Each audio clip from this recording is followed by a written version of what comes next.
Alright guys, in today's video we are talking about the PlayStation 5 and the next generation Xbox. More specifically, we have a third-party developer giving their opinion on the power difference between the next generation Xbox and the PlayStation 5, and what they have to say might surprise you depending on who you are and how you feel about the power difference. Although I would say that most of you will not be surprised by what this developer has to say. We are also going to be highlighting an individual from The Verge, Tom Warren. He is very close to Microsoft, as far as I know anyway. He has some very interesting things to say about what he believes developers are looking forward to most when it comes to these next generation consoles. And again, the answer might surprise you. It turns out that raw GPU power in the form of the teraflop number is actually not the thing that most developers are looking forward to. Who would have thought? So we're going to go over this, and a big reason why we are going over this is because I'm sure many of you have been paying attention to some of the headlines that we've been seeing going around lately, where a former PlayStation developer is saying that the PS5 can't run massive open world games, and he actually had to come out here and clarify because unfortunately there was some misinformation being circulated around. He never said that.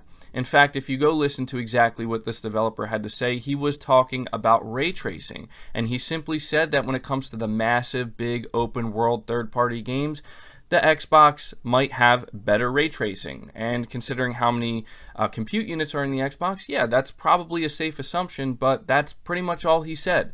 And yet you see these headlines running around where people are making it sound as though this is a former PlayStation developer. You know, he said that the Xbox is a beast, and he said that it's going to have better ray tracing. So clearly that translates into the PS5 not being able to run massive open world games. I mean, you know it's bad when he has to come out here and clarify this stuff himself. And so to kind of push back against this a little bit, I want to highlight something another developer is saying, a third-party developer, and also what Tom Warren is saying. So before we go any further, do me a favor, be sure to hit the like button to help the video out and show your support, and hit the subscribe button as well so you don't miss any future content. But getting into it here, it says both consoles have revealed some impressive things about their hardware so far, and both boast advantages over the other in different areas.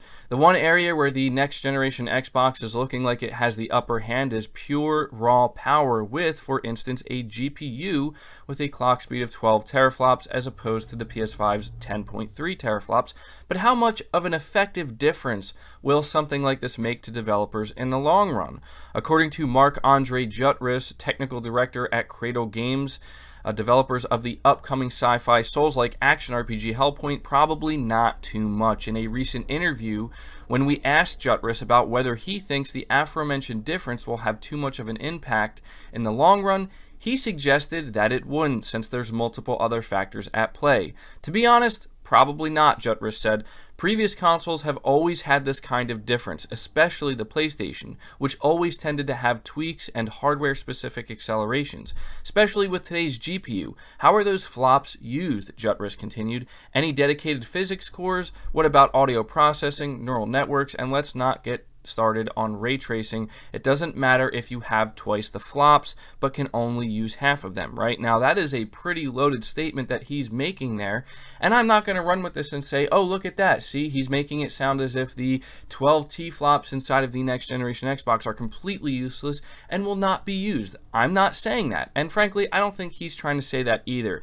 I think what he's really just trying to say here is that the power difference ultimately will not matter. And again, I do need to highlight that this is not some random person on the internet or some random person in the comments section. This is a third-party developer who's making a game for both consoles. Now, I don't necessarily know if they're working with the dev kits for both, but it doesn't really matter because developers are very familiar with everything and they have a very good idea of what everything inside these next-gen consoles are capable of and what they're going to be doing and offering in terms of what developers can do to utilize these different things. And he's saying it right here.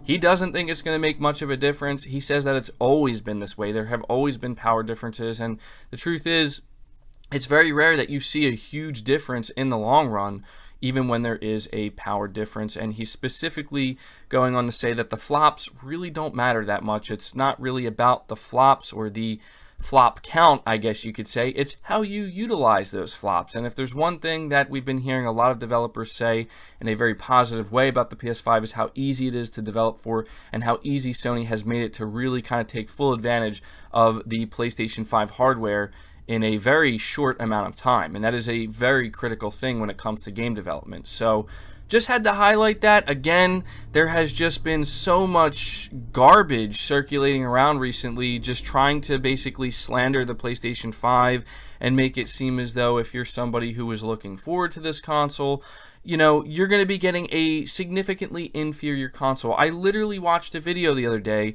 where an individual highlighted things that developers were saying about the PlayStation 5 and the next-gen Xbox, and most of the developers were saying that the things they are most excited about are the SSDs in these consoles and the CPUs and stuff like that. And we actually have something we're going to be going over here that kind of backs that up. But what's funny is they didn't really mention that, yeah, this is this PlayStation 5's strongest aspect. It's its greatest strength, that SSD. This is something that Sony has put so much into, and they didn't say anything about it. But then they mentioned the one developer from Guerrilla Games, formerly of Guerrilla Games, who mentioned the ray tracing advantage that the next generation Xbox is going to have, and then they went on to make it sound as though the next generation Xbox is just clearly a vastly superior piece of hardware.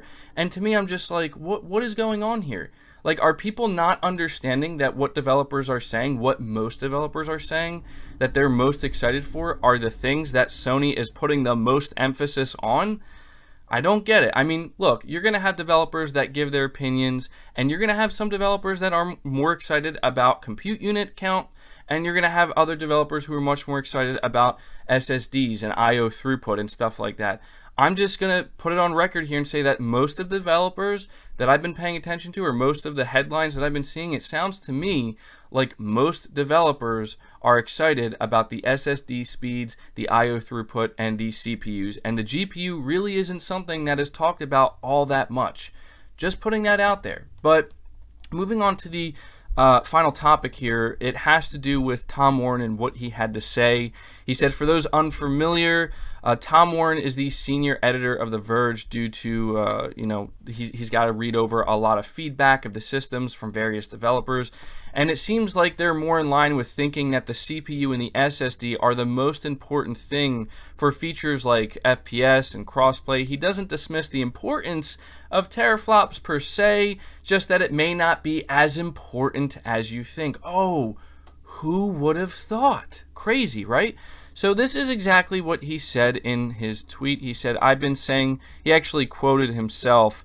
The tweet that he's quoting, it says, PS5 will also support ray tracing and existing PS4 games. Having ray tracing on consoles will mean game developers will start to take it seriously. A better CPU and SSD will mean more 60 FPS games on consoles and fair crossplay with PCs. 2020 is the real next gen for consoles. And so he actually responded to himself sometime later, and he says, I've been saying for a year that CPU and SSD are key for next-gen consoles, not teraflops. Developers are saying the same thing. I've also been saying Lockhart will not undermine next-gen games. So he's giving his opinion there on the Lockhart console, saying it's not going to undermine them. I guess that has yet to be seen. I mean, I'm not thinking it's going to make that big of a difference. I mean, all of Microsoft's games go to PC. You know, they're not making any games just for the Series X, and they're not going to ever, so I don't think that's really a problem.